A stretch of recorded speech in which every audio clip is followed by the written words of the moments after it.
Bonjour monsieur. Bonjour. Quand on parle du prélèvement à la source, de quoi parle-t-on? On parle du paiement de l'impôt sur le revenu de chacun des contribuables français qui sera désormais prélevé directement sur le compte du salarié par l'employeur et reversé par l'employeur à l'État. Combien de foyers fiscaux sont concernés dans le Var? Alors, il y a 640 000 foyers fiscaux dans le Var, mais seulement un peu moins de la moitié qui payent l'impôt sur le revenu. C'est-à-dire qu'on a 54% de foyers non imposables à l'impôt sur le revenu. Combien reste-t-il donc de gens qui ne sont pas encore mensualisés? Alors, sur la petite moitié qui est imposée à l'impôt sur le revenu, il y avait déjà près des 2/3 qui étaient mensualisés.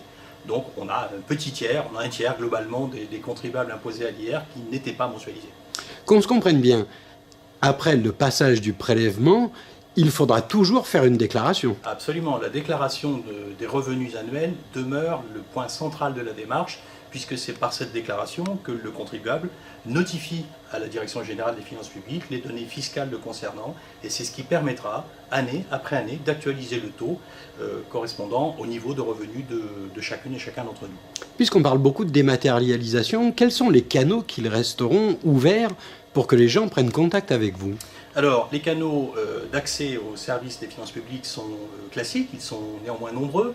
Le canal privilégié, c'est bien évidemment le canal dématérialisé. Pour l'immense majorité des contribuables qui ont accès à Internet, c'est celui qu'il faut privilégier en accédant à son compte fiscal sur www.impôt.gouv.fr. Mais il y a aussi, bien sûr, le téléphone, pour lequel nous faisons un effort tout particulier à partir de 2019 pour faciliter l'accès et donc la réponse par nos services. Et il y aura toujours, j'insiste, la possibilité de se rendre dans l'un des 7 services des impôts des particuliers du département du Var pour ceux qui veulent venir au guichet de nos services.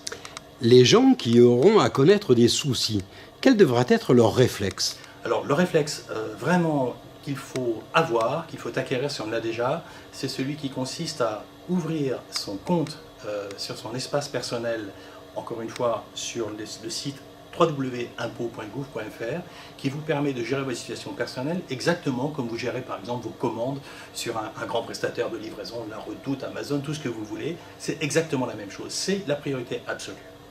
Il ne faut donc pas se retourner vers son employeur parce que votre employeur n'aura jamais à connaître le détail de votre imposition. C'est tout à fait exact. L'employeur est totalement transparent dans la démarche. Il ne connaît absolument rien de la situation fiscale de ses salariés et la connaissance d'un taux par quiconque n'a aucune signification. Le même taux peut revêtir des significations totalement différentes et est donc absolument, de ce point de vue-là, illisible.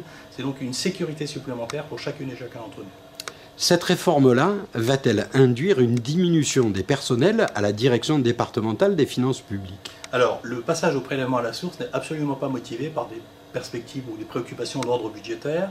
Je rappelle que la France est l'un des derniers pays de l'OCDE qui ne faisait pas partie du club de ceux qui pratiquent le prélèvement à la source. Donc désormais, nous rejoignons ce club, dans les tout derniers, mais en fait c'est le cas. Bien évidemment, à terme, on peut légitimement escompter que ça générera des gains d'efficacité dont le gouvernement, en lien avec le Parlement, tirera des conséquences en termes d'emploi, mais ça n'est encore une fois pas la priorité, et en tout état de cause, ça n'est pas la motivation des suppressions d'emplois qui seront appliquées dans le cadre de loi de finances dans l'immédiat. En 1999, nous avons vécu une année dans un grand fantasme où le bug informatique nous guettait. Aujourd'hui, certains en font chou gras, on se dit que le prélèvement à la source va donner lieu à quelques incidents.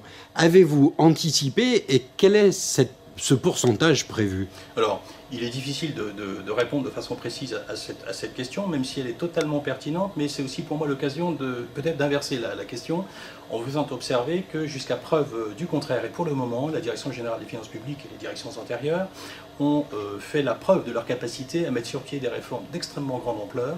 Vous évoquiez le passage à l'an 2000, mais moi j'évoquerai le passage à l'euro. La mensualisation de l'impôt, c'est quelque chose qui fonctionnait remarquablement bien. Donc de ce point de vue-là, nous n'avons pas d'inquiétude particulière. Néanmoins, nous mettons en place tout un dispositif de pédagogie en interne, bien sûr. Nous avons formé plus de 40 000 agents au niveau national. Et en externe, nous multiplions les réunions d'information avec les différents collecteurs et le cas échéant avec des particuliers pour informer dès l'amont, dès maintenant, dès 2018, sur les conséquences de la mise en place du prélèvement à la source. Au passage, j'ajoute que nous avons offert, la Direction générale des finances publiques a offert la possibilité de préfigurer le prélèvement à la source dès le mois de septembre de cette année, et c'est une opportunité qui a été saisie pour plus de 6 millions de salariés, qui permet d'ores et déjà d'avoir une vision de ce que sera le prélèvement à la source à compter de 2019. Eh bien écoutez, je vous remercie. Et je vous en prie.